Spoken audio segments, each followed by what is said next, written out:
La pregunta es, en Brasil fue, la gota que derramó el vaso fueron los 20 centavos, efectivamente, que aumentaron el transporte. La pregunta tiene que ver con cuántos agravios tiene que, o cuántas cosas van a tener que pasar en México para que suceda algo que saque masivamente a las calles. Y la otra pregunta es que aquí en México ya tuvimos manifestaciones como las brasileñas y el asunto fue que cuando la policía salió y reprimió, lo que en México pasó fue que la gente se asustó y se retiró. La primera manifestación en Brasil fueron 300,000, después de que la policía militar reprimió a la gente, salieron 700,000 a más a apoyarlos y decirles pues que estaban mal. ¿Cuál es su punto de vista sobre el asunto este? Recuerde que en el 68 la policía reprimió y la gente volvió a salir. Y volvió a salir hasta que llegó una represión que esa sí no tiene paralelo. No es el Brasil.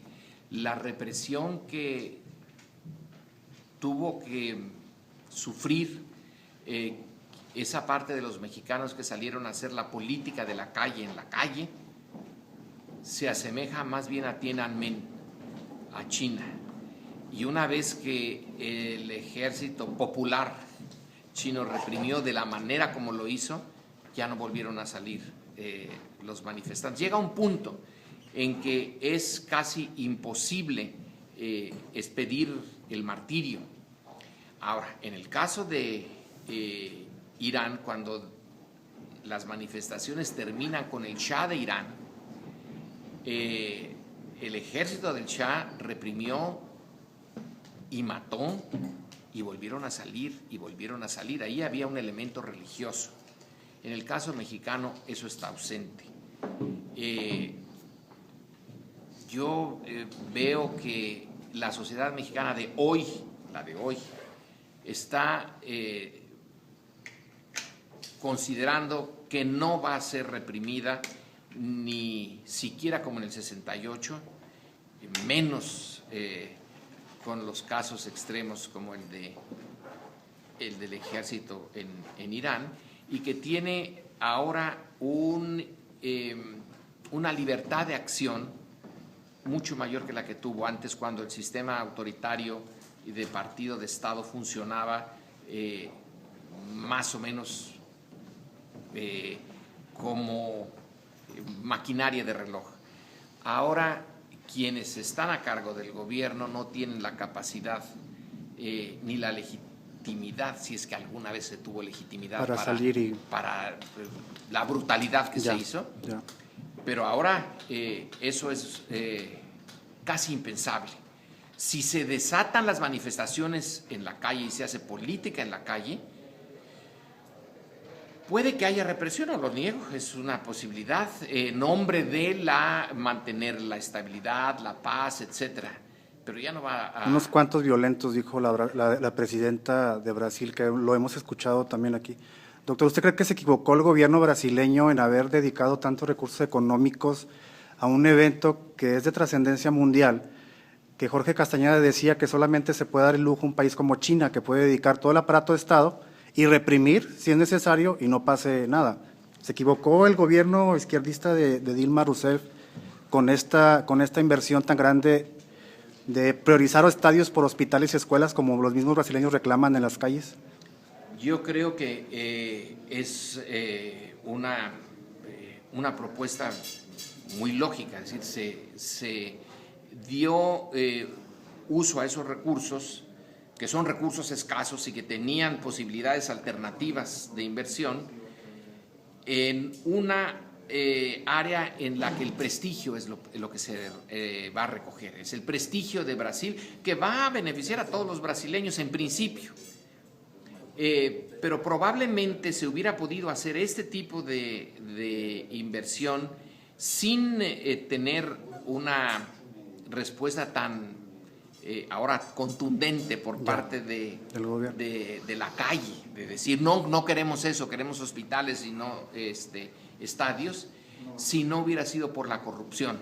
Ya. Si estos estadios se hacen sin corrupción, pero nosotros tenemos un caso perfecto, casi de libro de texto, la famosa estela de luz, con la que se celebró el bicentenario de la independencia y el centenario de la revolución.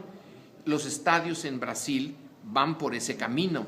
Es decir, no es el monumento, que en el caso mexicano es una cosa terrible, aparte. Sin sentido, es un absurdo. Sí. Para los brasileños el fútbol es importante y los estadios son importantes. Pero si tuvieran la sensación de que se está haciendo la inversión como se debe, de que no hay la corrupción, porque ahí resulta, como en México, que los presupuestos van aumentando. Claro. El presupuesto original no alcanza, es más, es más, es más. Entonces es en la administración de esos recursos donde también está una de las razones para la protesta.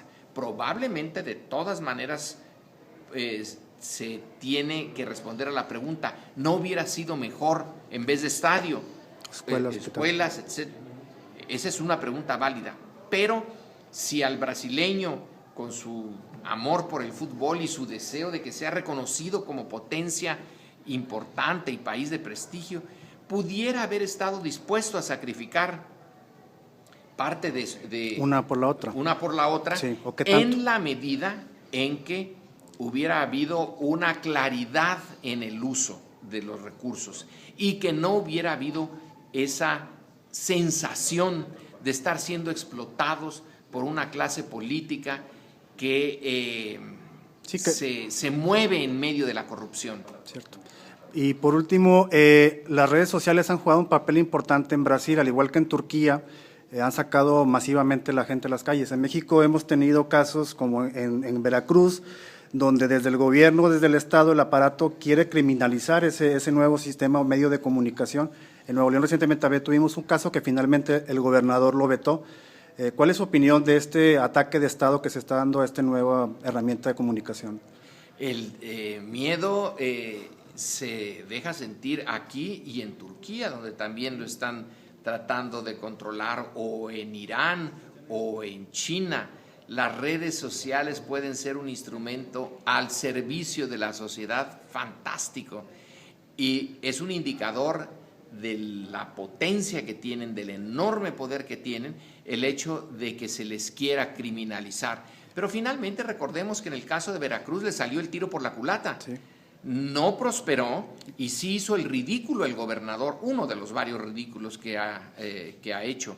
Entonces, y la Corte recientemente declaró inconstitucional la semana pasada. Era lo menos que se podía esperar. En ese sentido, hay que seguirle dando el impulso, el espacio a las redes sociales, porque información es poder. Hay otras cosas más allá de la información para ejercer el poder, pero una de ellas es la información. Y el hecho de que el ciudadano pueda tener ahora esa información en la punta de la yema de los dedos, pues literalmente, sí, es algo que ha democratizado a la vida pública en México y en el resto del mundo, y tenemos que defenderlo a como de lugar. ¿Que tiene excesos? Sí hay excesos, que pueden hacerse, darse noticias amarillas, falsas, etcétera. Bueno, pues también en la prensa, también en la televisión, sí, claro, también en los otros medios tradicionales. Sí. Pero me da la sensación de un balance. En el largo correr del tiempo, las noticias absurdas, estúpidas, pierden audiencia. En cambio, las que sí son importantes, son verdaderas, generan energía política más allá de el simple hecho de oír, ver e informarse, sino llevan a la acción. Muchas gracias, doctor.